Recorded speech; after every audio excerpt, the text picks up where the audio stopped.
Yo, yes, you. Yes, you that clicked on this video. This is a first for a lot of things. Firstly, Nomadic Reviews is doing voice acting critiques. Secondly, it's about an ASMR artist. Third, I'm in a conversation pit. Fourth, my partner's here. You guys can call her my wife, or you can call her my girlfriend. Y'all can do whatever. Whatever the definition you give is, yes. Is the intro here? You fucking right, the intro is here, bitch.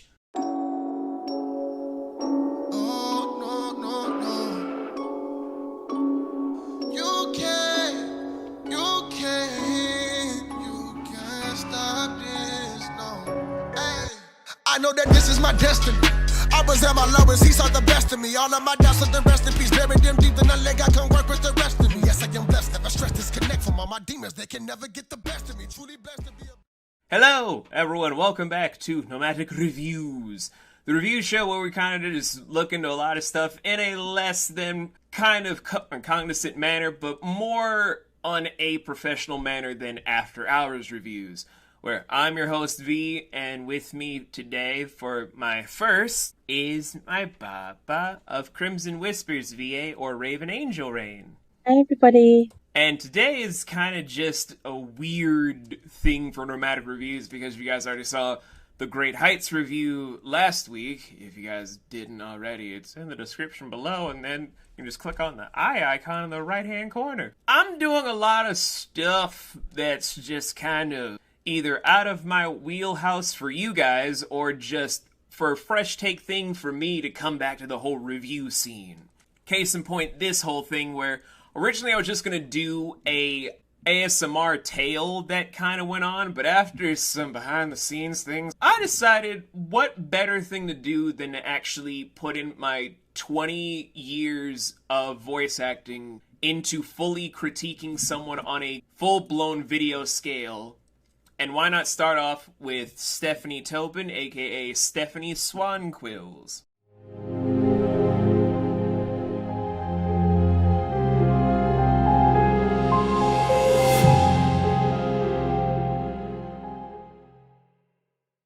The queen of the blue respite, and who one of my assistants thinks I have a crush on. You what? I have no idea why. Steph kind of just cropped up into my field of vision by complete accident, honestly, and ever since then we've kind of had on and off conversations where now we're friends. But I'm always a mentor figure for a lot of people for voice acting, and I figured, hey, I got 12 empty slots on my review board, so let's get it poppin'.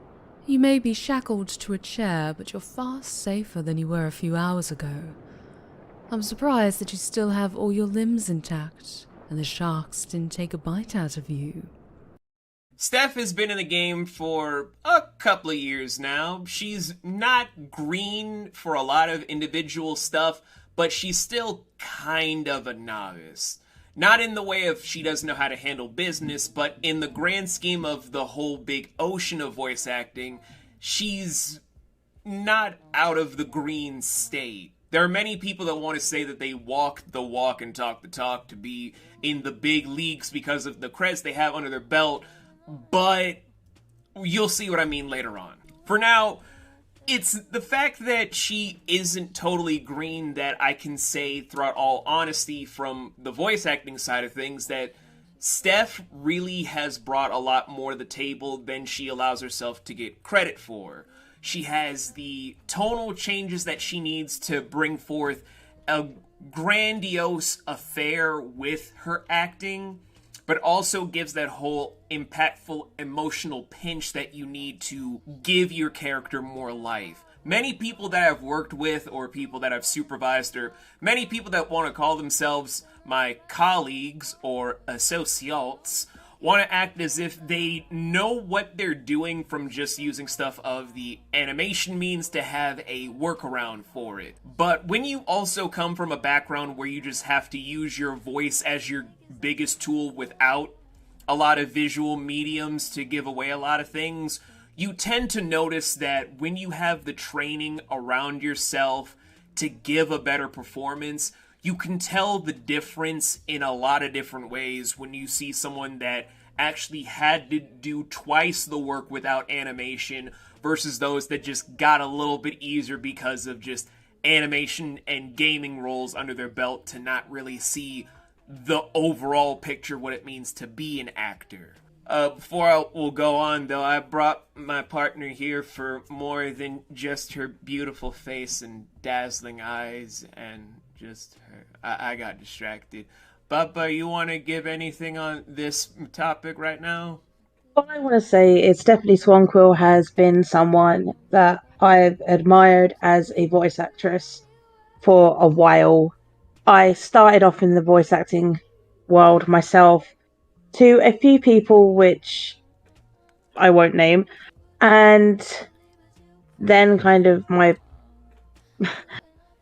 ones I looked up to kind of changed.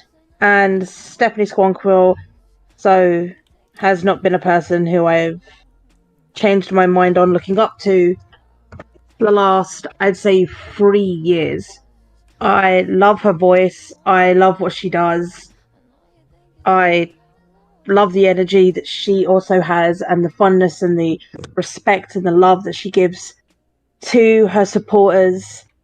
And I think it's great that she's been able to be in projects and so on. So, yeah, that's all I want to say. I find her an actress that I highly admire and respect. Oh, it's some kind of pagan festival. They make campfires in the forest, get drunk, and howl all night long. Something to do with the death of an ancestor, or honoring their long-dead goddess. So, going into, of course, a typecasty role thing, the inevitable curse for many an actor. For myself, many people either hear mentor figure, supervillain, or that one drug dealer on the corner, said one director I worked with at NBC. For Steph, it kind of goes into a lot of different things for typecasting, the same way that my buddies of Melissa Medina, Luis Bermudez, and I would say Lance McDonald tend to also get. She has the type of voice that can be either an older sibling, according to a few different casting directors I still keep in contact with, a seductive villain, or, apparently for some odd reason, a very meek and very closed in on herself librarian character that doesn't know that they're pretty yet, according to this one girl I know that is heralding some movie on Lifetime right now. It's a whole big spectrum thing that mostly kind of culminates into the household archetype, where it's either you have the seductive villain, you have the, oh, woe is me, I don't know if I'm worthy of my destiny character, or you have the person that you hold close to your heart as the typecast. And yet, when I hear Steph's voice, I don't really hear those as her known archetypes. I kind of mostly hear a broken hero archetype, if you want my honest opinion. Where if you want to understand what I mean by broken hero, I would probably say the best modern example for people today would be Samurai Jack from the revival season on Adult Swim, and maybe a few different iterations about how the Arthurian lore canon kind of gets to be like Merlin in Cursed, or a few of the deadly sins in Nanatsu no Taizai. Various different things about a broken hero are characters that can either be jubilant because of whatever has happened, or just they give off the edge of they want to be left alone. And then there's just the types that just feel like the world deserted them and they're just constantly depressed. Steph can embody that as her, I guess, quote-unquote typecast at the utmost pinnacle of it, because her voice, although youthful and rich with any sort of stuff you'd want, it also gives off the air of someone that, although shaky, can give off a performance that's so impactfully emotional. What you get next will be jaw-dropping and making you want to cry. And that you can get a lot more than just, you're going to be a temptress, you're going to be the big sister character, you're going to be blah, blah, blah, blah. When you give someone the actual range that they deserve, you tend to also get something that is far beyond just the measure of, oh, because you sound like this, I'm going to say you do that. Well, what a beautiful day for this then.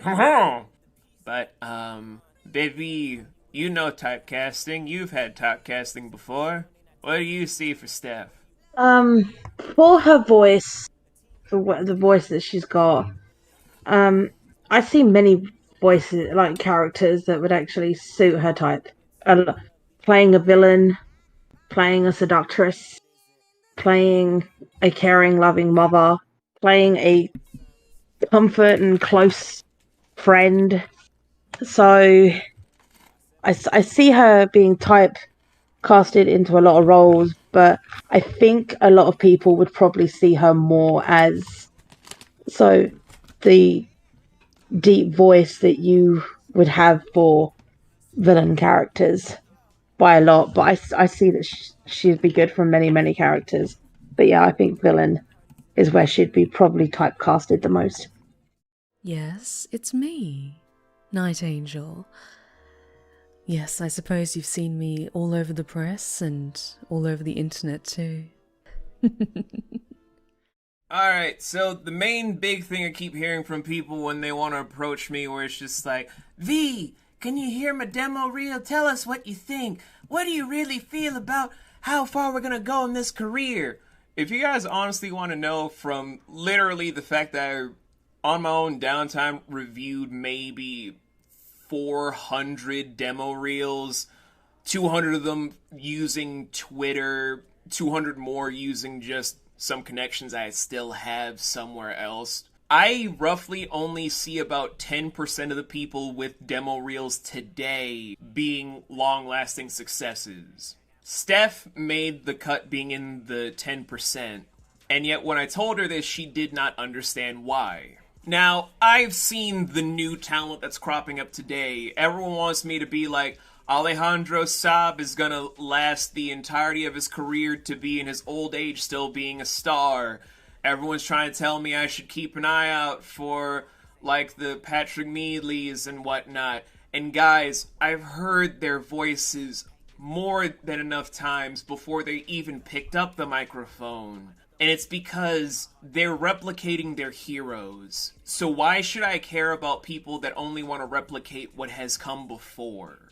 With Steph, it's why I see her in the 10%. When you've reached a whole measure where you know where you're coming from in your bracket, you know who inspired you, but how can I mold my voice to actually be interesting, to be distinct, to be something of a mark that says, that is me. That isn't me trying to be Laura Bailey or Wendy Mack or Amanda Lee or whatever have you. It is completely yourself. That moniker cannot be changed the moment you find your distinct sound. And Steph has found that in probably the years that she said that she wasn't doing as well as her quote-unquote colleagues and associates. It's that whole entire weird sector that made me remember stuff from my own training when it came to people like Frank Welker and Rob Paulson a little bit,